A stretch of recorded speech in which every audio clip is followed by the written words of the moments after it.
My niece's stepfather starved her, forcing her to crawl and beg for food every time, until I finally intervened. Discover what I did to confront that monster. Stay with me as I share the story. And don't forget to support our channel by subscribing, liking, and sharing with your friends and family. Your support truly means the world to us. Now let's return to the story. In a modest apartment on Atlanta's west side, Denise Carter sipped her morning coffee, eyes resting on the calm street below.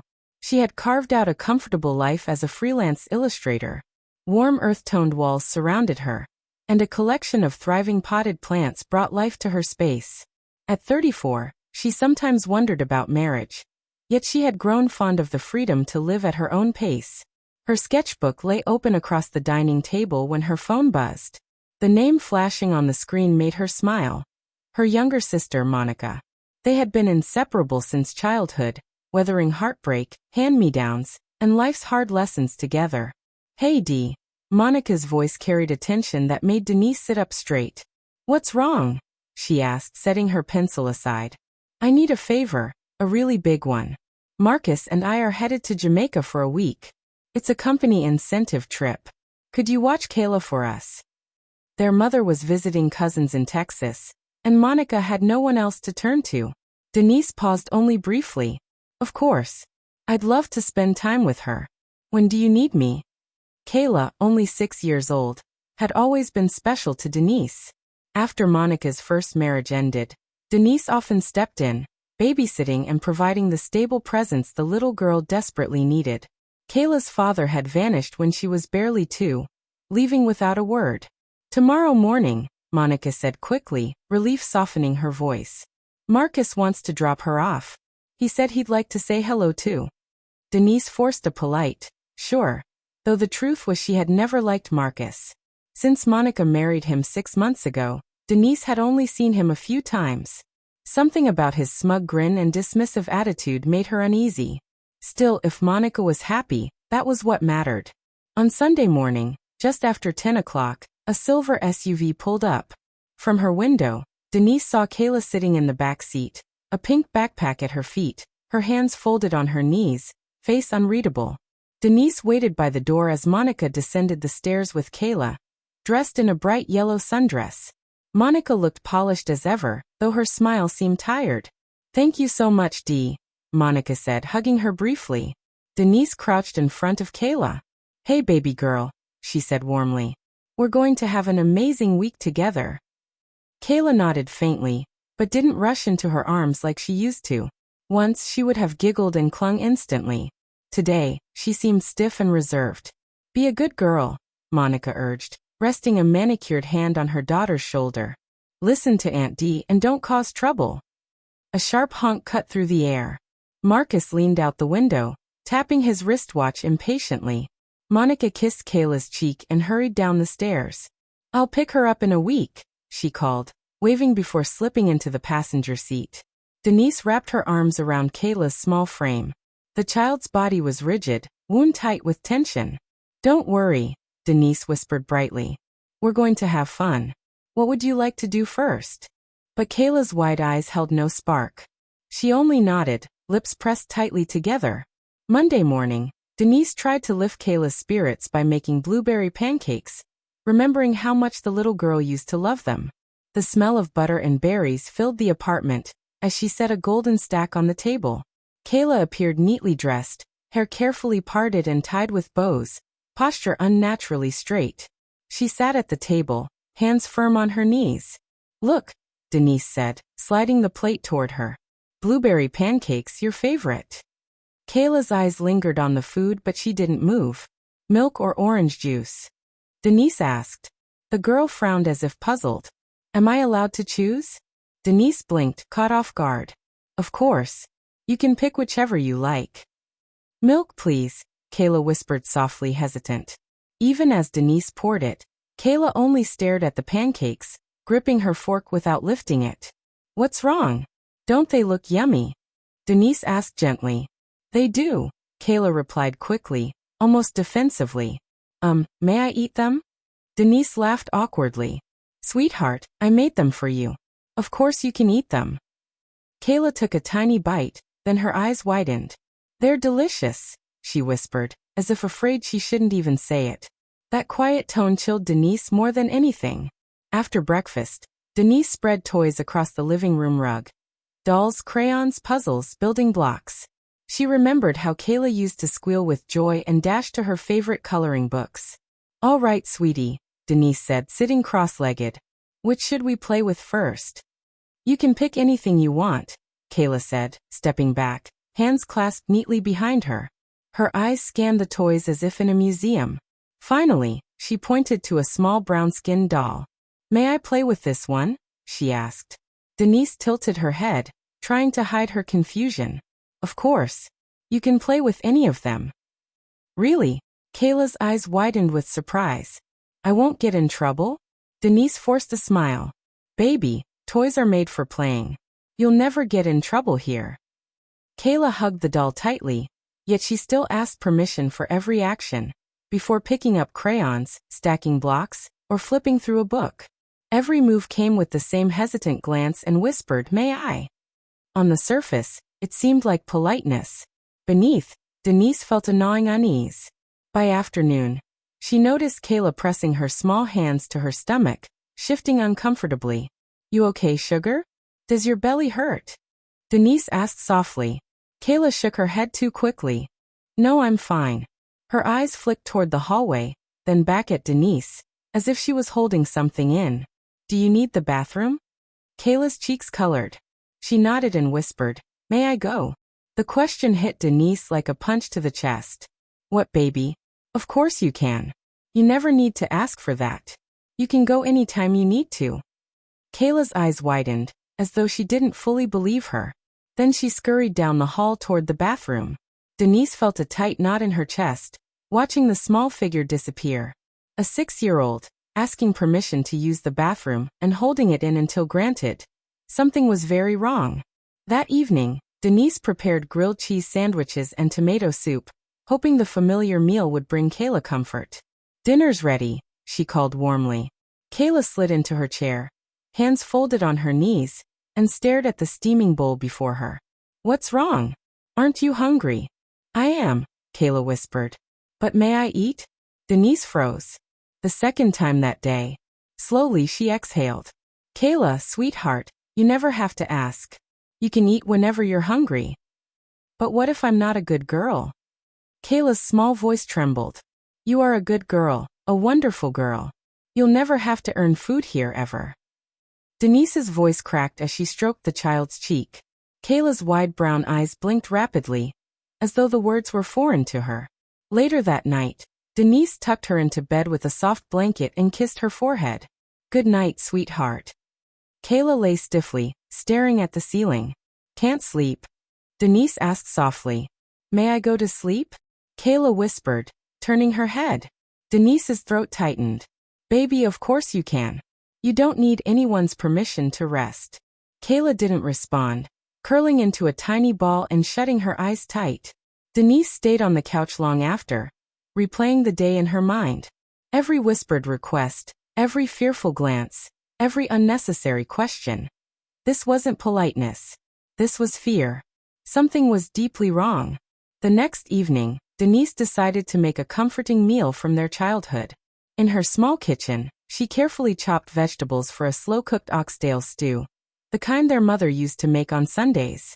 The rich aroma of onions, carrots, and brown meat filled the apartment, wrapping the space in warmth. When she set the table, she added fresh rolls, salad, and 2 steaming bowls of stew, along with a small glass of orange juice to make Kayla smile. Dinner's ready, sweetheart, Denise said brightly. Kayla approached slowly, hands neatly on her knees, staring at the stew as if it were something to fear. She didn't reach for her spoon. She didn't move at all. Denise tasted her own bowl, trying to encourage her. See? Delicious. You'll love it. But Kayla's expression was more than hesitation. It was fear. Kayla, Denise said softly, setting her fork down. What's wrong, baby? Doesn't it look good? Kayla's eyes shimmered with unshed tears. Auntie, am I allowed to eat today? The words cut Denise to the bone. She pulled a chair close and wrapped her arms around the child. Listen, baby. You are always allowed to eat, every single day. You never have to earn it. At that, Kayla broke, tears spilling down her cheeks, her small body shaking. If I'm not good, she hiccuped. Papa Marcus says I don't get food. He says selfish kids are like animals, and animals don't deserve to eat. Denise's blood ran cold. She held her tighter, rocking her gently. No, baby. That's not true. You did nothing wrong. Kayla clutched her aunt's shirt, crying harder. Yesterday I dropped a plate. Mama said. No dinner for me. I thought maybe even your pancakes weren't okay to eat. Denise kissed her forehead, swallowing her own tears. Sweetheart, listen carefully. Dropping a plate is an accident. No one should ever punish you by taking away food. That isn't love, it's cruelty.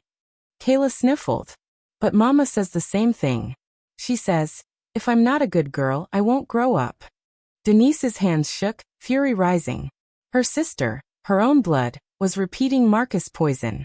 But anger had to wait. Right now Kayla needed safety. You are a good girl, Denise whispered firmly, wiping her niece's tears. Even if you make mistakes, you will never lose the right to eat. That's your right as a child, as a human being. And while you're with me, you'll always have food. Breakfast, lunch, dinner. And yes, snacks too.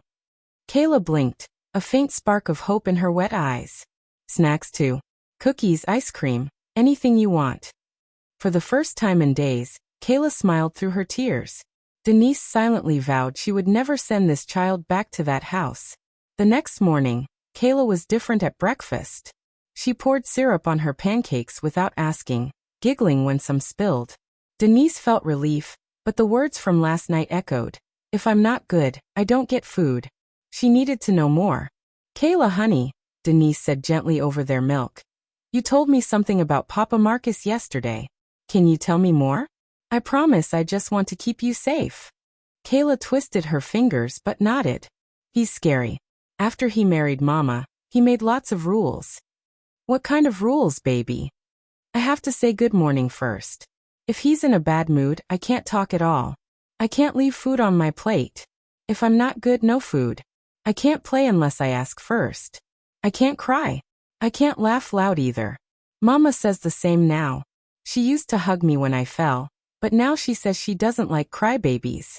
She says kids shouldn't be in the kitchen anymore. Denise's heart shattered.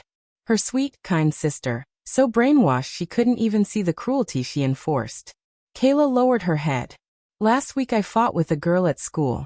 Mama was mad. When we got home, Papa Marcus said, bad kids don't get dinner. I didn't eat all day. When I cried because I was hungry, he said, cry again and you'll miss tomorrow too. Denise turned away, staring out the window so Kayla wouldn't see her fury. Making a 6-year-old starve. That wasn't discipline. That was abuse. That afternoon, while Kayla napped curled with her doll, Denise made 2 calls.